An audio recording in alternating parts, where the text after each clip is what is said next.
Hola, ¿qué tal? Mi nombre es Fiorella Ulloa y me encuentro junto con mi colega y profesor Rodrigo Muñoz para presentarles una última entrevista de Crónicas Online, detrás de las historias. ¿Cómo estás, Rodri? Súper bien, Fio, y encantado de estar el día de hoy aquí en las afueras del Centro de Investigación en Comunicación. Y hoy es un episodio súper especial porque vamos a cerrar la serie con doña Giselle Boza. Ella es la directora del programa de Libertad de Expresión y Derecho a la Información, ProLEDI. Ella es también investigadora del SICOM y es docente en la Escuela de Ciencias de la Comunicación Colectiva. ¿Cómo está, doña Giselle? Bien, muchas gracias por la invitación. Es un gusto para mí compartir con ustedes, Fiorella, Rodrigo, y con todas las personas que nos están viendo. Bueno, como vos decías antes, la investigación de Giselle se realizó tanto desde el ProLEDI como desde el SICOM y fue una de las muchas historias que inspiró a Crónicas Online, que ya se los habíamos mencionado, pero es una serie de ficción animada que pronto va a estar en las pantallas de Canal 15 y sus redes sociales. Y bueno, doña Giselle, le quería preguntar, el ProLEDI se caracteriza, ¿verdad?, por hacer encuestas y por hacer informes sobre el estado de la libertad de expresión en Costa Rica. ¿Usted qué la motiva a investigar este tema? Bueno, yo creo que con el desarrollo de las tecnologías de la información y la comunicación y con el cambio de paradigma en las formas en que se produce, se distribuye y se controla la información, hay un interés creciente, tanto a nivel político, social como académico también, para investigar las condiciones y las garantías para el ejercicio de los derechos comunicativos. Esa es una de las razones. Yo creo que investigar las condiciones jurídicos, sociales, políticas, culturales para el ejercicio de la libertad de expresión y el derecho a la información es un presupuesto necesario en una sociedad democrática y creo que las universidades están llamadas a investigar en estos temas para garantizar la vigencia de los derechos. Bueno, antes de ya comenzar más de lleno sobre preguntas sobre la investigación, me gustaría preguntarte, sobre todo por las personas jóvenes que nos están viendo, que comencemos desde el término de libertad de expresión, ¿verdad? ¿Cómo y cuándo nosotros ejercemos libertad de expresión como personas jóvenes? Sí, bueno, el derecho a la libertad de expresión es un derecho que ejercemos en todo momento, en cualquier espacio de interacción social. Es un derecho de todas las personas, que presupone una serie de aspectos esenciales. El primero es que es el derecho de buscar, recibir y difundir información de toda índole y por cualquier medio, en cualquier espacio, en cualquier contexto. En segundo lugar, que es un derecho de carácter subjetivo, es decir, lo tenemos todas las personas por nuestra condición de persona, que deriva del principio de dignidad de la persona humana. Otro aspecto importante es que es un derecho con una profunda vinculación con el principio democrático. Es decir, es un derecho habilitante de la democracia y por lo tanto no es posible pensar en democracia si no pensamos en libertad de expresión. Y por último, yo diría que una característica esencial es que es un derecho instrumental. Esto significa que es un derecho que me permite ejercer otros derechos. Sin libertad de expresión no es posible acceder a la cultura, a la educación, a los derechos políticos, a la participación ciudadana, etc. Así que es un derecho esencial de toda sociedad democrática. Doña Giselle, digamos, el ProLEDI, ¿verdad?, se caracteriza por realizar estudios y por hacer encuestas sobre el estado de la libertad de expresión. Tal vez me gustaría preguntarle, digamos, si las personas en la última encuesta que ustedes realizaron sienten, digamos, en un clima de polarización política que la libertad de expresión está bajo ataque. Sí, la encuesta que realizamos sobre libertad de expresión y confianza en medios de comunicación demuestra algunos elementos importantes. En primer lugar, que si bien la mayoría de las personas tienen claro que la libertad de expresión es un derecho, también hay una mayoría importante, más del 60%, que considera que es un derecho que está en peligro actualmente en la sociedad costarricense. Agregan además, mayoritariamente, que en Costa Rica existen mecanismos de censura o limitaciones y restricciones para el ejercicio de esta libertad. Y uno de los aspectos que mencionan de manera más clara es que han evitado opinar, por ejemplo, en redes sociales, por peligro a represalias o a consecuencias en el ámbito laboral o personal. Eso lo que nos dice es que las personas perciben un entorno digital inseguro para ejercer el derecho a la libertad de expresión. Bueno, ahora que también hablas sobre estos espacios, ¿verdad?, en donde se ejerce la libertad de expresión, nosotros como personas jóvenes, ¿en qué momento, verdad?, tal vez no nos damos cuenta, ejercemos aún la libertad de expresión, ¿verdad? Porque yo creo que a veces pasamos eso por alto, ¿verdad? O sea, ¿cuáles son pequeñas acciones que nosotros hacemos en nuestra cotidianidad como personas jóvenes, en donde estamos ejerciendo nuestra libertad de expresión y tenemos incidencia sobre el discurso público? En muchos aspectos, Fiorella. Hoy en día, sobre todo, las personas jóvenes utilizan mucho las redes sociales y creo que ahí es donde hay un ejercicio más claro y evidente de la participación de las personas jóvenes en la deliberación pública. Y esto es muy importante, estar consciente que en el momento en que opinamos en un entorno digital, estamos ejerciendo un derecho fundamental y que no podrían venir ni desde el Estado ni desde terceras personas ningún tipo de mecanismo de censura o de restricción de estas expresiones. Por lo tanto, es bueno que consideremos además que opinar en redes sociales no solo es un acto legítimo, es un derecho, sino que también tenemos que hacerlo con un alto nivel de responsabilidad, porque en esa medida estamos abonando a la calidad del debate democrático, hoy en día muy deteriorado por la contaminación informativa.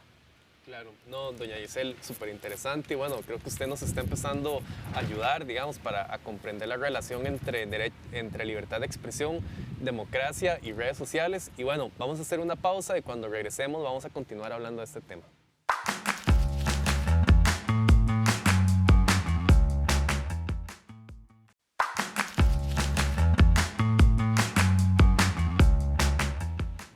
Hola, estamos de vuelta en Crónicas Online, detrás de las historias, conversando con Giselle Bosa sobre su investigación que nos habla un poco de libertad de expresión, la confianza que tenemos en los medios y la seguridad del ejercicio periodístico en Centroamérica, pero particularmente en Costa Rica. Y bueno, doña Giselle, yo tenía la pregunta, ¿cómo podemos entender la libertad de expresión, digamos, en Internet, en el contexto de los espacios digitales? Sí, el derecho a la libertad de expresión se ejerce en Internet de la misma manera que se ejerce en cualquier otro espacio y en los medios de comunicación tradicionales. Sin embargo, el entorno digital plantea nuevos desafíos por sus características y por sus dinámicas. Por lo tanto, es muy importante tener en consideración que el ejercicio de este derecho en el entorno digital está supeditado a varias condiciones. En primer lugar, que exista un derecho de acceso a Internet. Por eso es tan importante hoy que los estados reconozcan Internet y el acceso a las tecnologías como un derecho también, porque en la medida en que tengamos una enorme brecha digital, en esa medida estamos también limitando el derecho al ejercicio de la libertad de expresión y el derecho a la información por parte de la ciudadanía. Pero también tenemos que garantizar un entorno digital más pluralista, que represente distintas voces, distintos puntos de vista, diferentes intereses en el ejercicio de este derecho.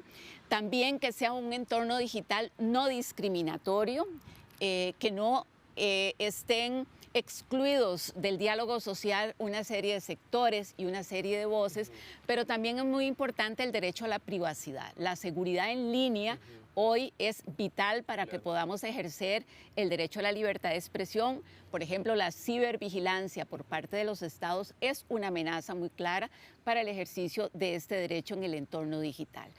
Y además tenemos que fortalecer otras discusiones en el debate. Por ejemplo, ¿cuál es el papel hoy en día de las plataformas en Internet? Ya que son actores nuevos que están moderando contenidos, que están editando contenidos y jerarquizando contenidos. Y en esa medida tenemos que tener muy claro que hay otro actor que está participando y que se está, digamos, interviniendo en las condiciones para el ejercicio de la libertad de expresión, y por eso hoy en día una de las grandes discusiones a nivel regional y mundial es si las plataformas en Internet, estos intermediarios de contenido, deben ser regulados o no deben ser regulados para garantizar un ejercicio amplio del derecho a la libertad de expresión por parte de los usuarios. Ahora que bueno, estamos hablando también de plataformas de Internet, ¿verdad? Se mezcla con los medios, que fue más lo que usted estudió en esta investigación. Con tanta pluralidad de medios, ¿verdad? Yo creo que más que en cualquier otro momento a nivel histórico, ¿cuál es la percepción que nosotros como personas jóvenes tenemos de estos medios? ¿Realmente confiamos en ellos o confiamos más en otros actores sociales? ¿Cómo funciona esto? Esta encuesta se aplica a sectores diversos, digamos grupos etarios diversos, pero sí podemos ver algunas tendencias que son comunes. En primer lugar, vemos que las personas hoy en día consumen más contenidos de entretenimiento, de sucesos y de deportes que contenidos, por ejemplo, de política o de economía. Esto nos dice algo sobre la calidad del debate democrático, en el sentido de que parece que las personas no están muy interesadas en la discusión de los grandes temas de interés colectivo, sino más bien a través de contenidos más banales, más superficiales, y eso es una preocupación, digamos, para los estados y en general también para las sociedades. En segundo lugar, también hay una tendencia que ya lo demuestran otros estudios de opinión, que las personas hoy consumen más contenidos audiovisuales a través de la televisión o a través de plataformas streaming. Eso es una nueva tendencia también del consumo de medios, porque las personas no están leyendo, prefiere esos formatos que no le exigen, por ejemplo, una actividad distinta como el leer, sino más bien una exposición más directa a los contenidos a través de plataformas streaming. También hoy en día se consumen menos periódicos impresos o programas de radio, incluso los podcasts no se mantienen, digamos, todavía en un alto nivel de consumo. Y por otro lado, un elemento importante de esta encuesta es que las personas voluntaria y conscientemente han decidido de manera creciente dejar de consumir noticias. Y esta también tiene que ser una preocupación. Las personas dicen, he evitado consumir contenidos informativos, y me parece que los aspectos que señalan, las razones que señalan por las cuales ha evadido este tipo de contenidos nos deben preocupar. Ellos señalan que las noticias le afectan su salud mental, les generan ansiedad, son muy amarillistas, y me parece que aquí eso es una llamada de atención para los medios de comunicación con contenidos informativos, para cambiar las agendas, para que se construyan contenidos más positivos, más empáticos con las agendas de la ciudadanía y menos contenidos que generen este nivel de estrés emocional a las audiencias. Y en ese sentido, doña Giselle, digamos, ¿cuál es el rol, digamos, que tiene la confianza en los medios? O sea, ¿es importante que las personas confíen, digamos, en los medios de comunicación para una vida democrática? Es vital. Los medios de comunicación son instituciones claves en una sociedad democrática, son...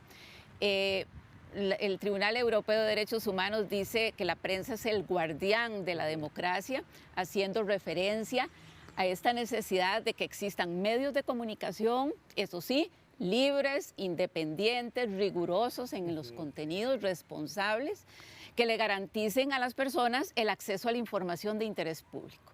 Porque los medios no son fines en sí mismos, sino que garantizan la realización de un principio esencial, y es que las personas puedan tener acceso a información de interés colectivo. Pero además diría yo que son muy importantes en esta coyuntura. En la medida en que tenemos un escenario, un ecosistema digital cargado de contaminación informativa, de desinformación, de discursos de odio, cada vez necesitamos más información verificada, información rigurosa. Ojalá periodismo de datos, periodismo de investigación que le brinde a la ciudadanía datos confirmados, datos comprobables, y que podamos de esta manera hacer un equilibrio frente a esos altos niveles de desinformación deliberada. Ahora que usted mencionó de que, bueno, claramente hay una baja, ¿verdad?, en el contenido informativo, ¿verdad?, sobre economía, política, ¿verdad?, ese tipo de sucesos de un índole un poco más formal, ¿verdad?, en especial de parte de la población joven.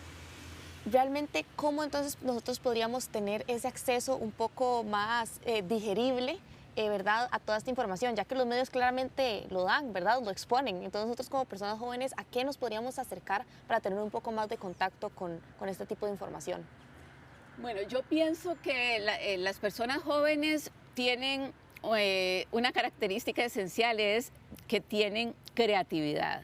Y yo pienso que tenemos que estimular que la ciudadanía, y sobre todo la ciudadanía joven, empiece creando sus propios medios de comunicación amparados a un alto nivel de rigurosidad informativa.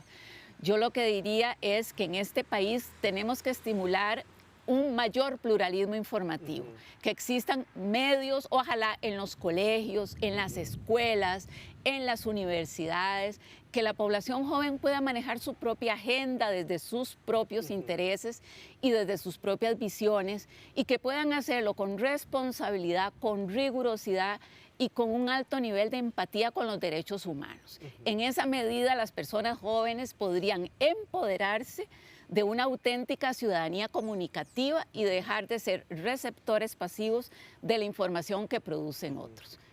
Y en este contexto que estamos hablando de pluralismo informativo, doña Giselle, ¿cuáles son los retos que tiene la persona periodista, verdad? Porque me imagino que, digamos, en un clima de polarización, donde la libertad de expresión está bajo ataque, no es fácil ser periodista. Hoy no es fácil. Hoy, a nivel regional, vivimos un escenario muy hostil, muy agresivo, muy violento contra el ejercicio de la libertad de prensa. Lo vemos en este estudio que realizamos en Proledi a nivel centroamericano junto con la Fundación BOL. Estamos haciendo un informe anual sobre la situación del periodismo en Centroamérica y vemos cada vez una tendencia hacia el deterioro de las condiciones y garantías para el ejercicio de la libertad de prensa.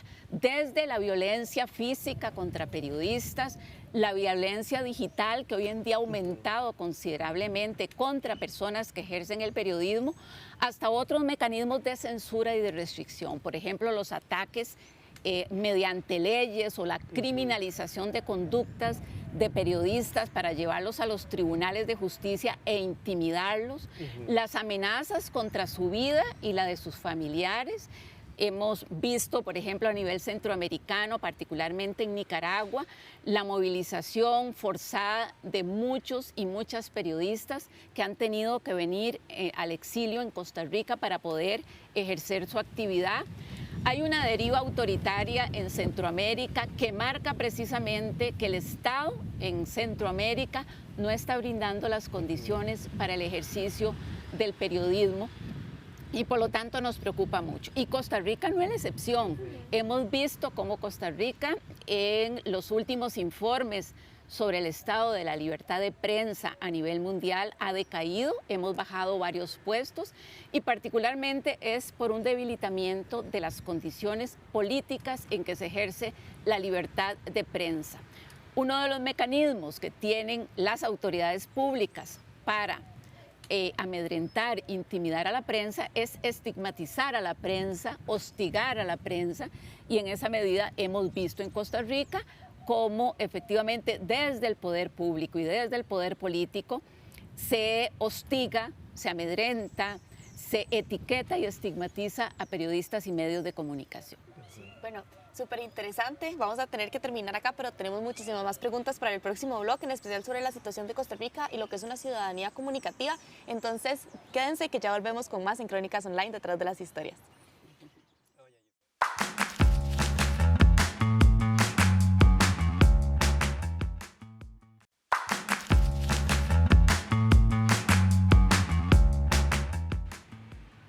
Estamos de vuelta en Crónicas Online, detrás de las historias, y el día de hoy estamos con doña Giselle Bosa. Ella es directora del Proledi, investigadora del Centro de Investigación en Comunicación y docente de la Escuela de Comunicación de la Universidad de Costa Rica. Doña Giselle, en el bloque pasado usted introdujo el concepto de ciudadanía comunicativa, entonces me gustaría preguntarle a qué nos referimos con eso.